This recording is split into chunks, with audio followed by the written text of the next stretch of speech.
also, there's another, I guess, aspect of this that seems somewhat different, and I don't know that it's unrelated from how outspoken the kids are, but and I should say the students, but that,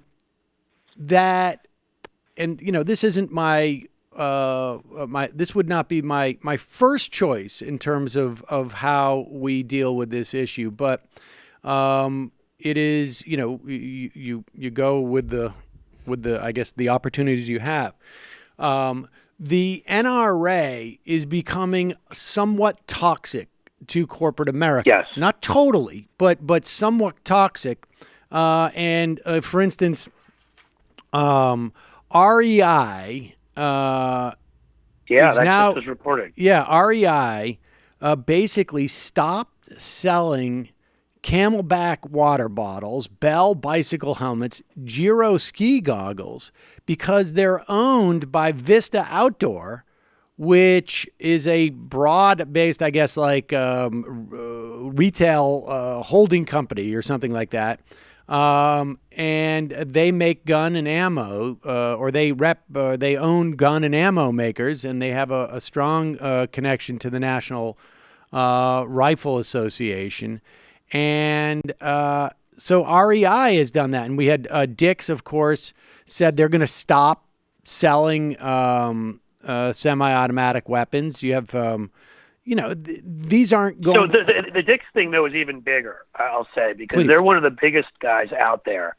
And not only do they say they're going to stop selling assault weapons, but they raised the age to 21, which then Walmart and LL Bean and others, Kroger and others that sell handguns, and no Kroger did that, but in any case, followed that. But the bigger deal was, to me, even than what they did there, is they actually they put out a platform calling for legislators, for lawmakers, to pass a number of reforms, among them the most popular ones, universal background checks and banning assault rifles. And, people, we can pretend that corporations don't have an influence on this stuff, but they really do in history. We know when corporations start pushing for civil rights, because they're, whether it's for the right reasons or not, they're going to lose African American consumers. Things change. The biggest one, of course, in the last 20 years is gay rights.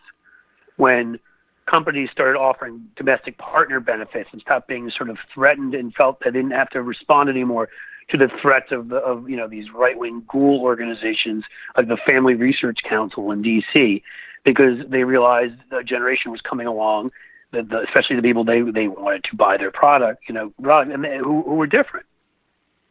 And that's what this feels like. Because you've seen, airlines, you've seen restaurants. Speaking of airlines, I mean, the Delta. Incredible. Yeah, so Delta basically stopped. I mean, the NRA is like, it's one part trade organization, one part Groupon, right? They have Yes. They have their deals that they make with the gun manufacturers, but to get their member base, they got to offer perks, and I guess one of those perks was like a discount on Delta Airlines, which is, I mean, I didn't realize that the NRA got you. Like, I don't get a discount on Delta. I'm a AAA member, and I don't get a discount. We're one of their hubs here in Cincinnati, and they moved to. But yeah, they do that, and then they stopped. I think you're going to mention what Georgia did. Yeah, they stopped offering this discount to NRA members, and then the lieutenant governor of Atlanta, who is also, I guess, the president pro tem or something like that of the Georgia Senate, said that if the airline did not restore discounted fares to members of the NRA, this is amazing. This is amazing. How is that not? How is this not extortion? I mean, this is just how it's legal. Like, Republicans would strike down a $50 million sales tax exemption on jet fuel from its larger tax cut package. Now, look, I got no problem with them not exempting Delta, but to make it for a state to require a corporation to give a discount to a group of private individuals, it's just stunning to me. Like, I mean, it's I mean, I don't even know. I'm trying to think of a scenario where I would feel like I could even justify this, even if I liked everything that was happening here, even if it was like, No, I know. Um, That's the way I felt. I was like, I mean, I silently would probably be like, that's awesome if it happened to somebody I didn't like. But I also would realize and state quite publicly that it doesn't seem legal. I don't understand how that's not extortion. I don't understand how the government can say you must enter into an arrangement. Private corporation must enter into an arrangement with this. I guess we still consider it's a joke, but the NRA a nonprofit group with this nonprofit organization, or we're going to punish you. I would think if they just did it and didn't say anything, I would think that Lieutenant Governor could be sued. I really would. The legislators can claim.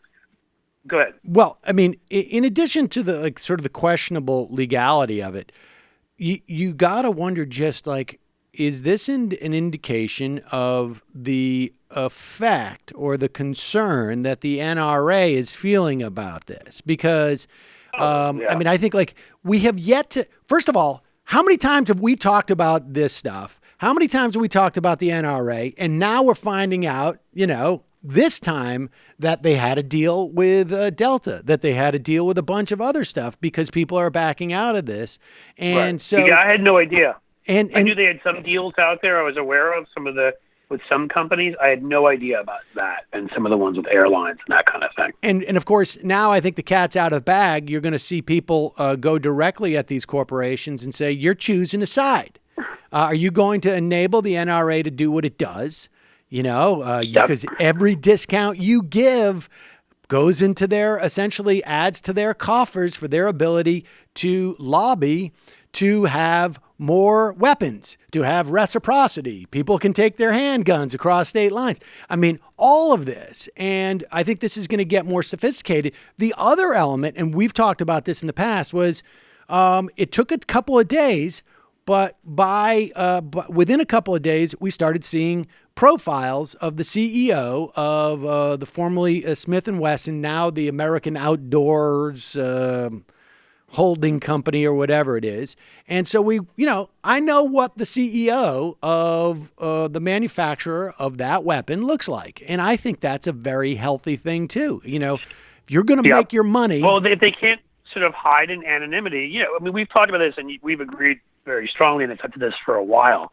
And frankly, I don't know what to say about funding on the left that doesn't, I mean, it should have been plainly obvious. And when you're dealing with the NRA, and I've made this argument privately to funders, as I have here, which is that people needed to know who they were. They were, riding on a reputation, tied to sort of hunting and education about guns, whatever, that has nothing to do with what their mission is today. It really hasn't anything to do with their mission for about 40 years now. And we were letting, the guy who founded the modern NRA murdered somebody.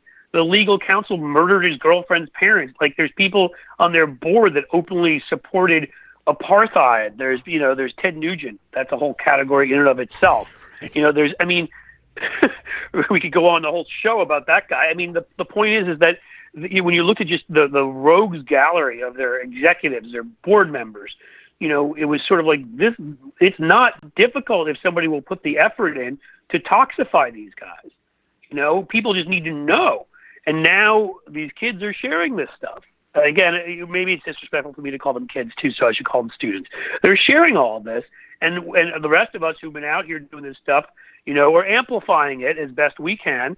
And so more people are learning who exactly the NRA is, and they are. That's the reason why, in the end, that they have become so toxic, and that's why you've had legislators back off and even float things, like raising the age to buy assault weapons to 21, which isn't, of course, close to near enough. But the fact that you even had Marco Rubio say he'd support that, and I think was it Pat Roberts of Kansas say he'd support that, and a few others, is kind of a big deal, and that you start seeing sort of, because they start getting worried because they're seeing what's going on with their numbers, and they all know with the election coming in 18, they've got groups that are right out there right now looking to register 18, 19, 20, 21-year-olds, realizing that we may have an explosion in voting among that age group like we've never seen before.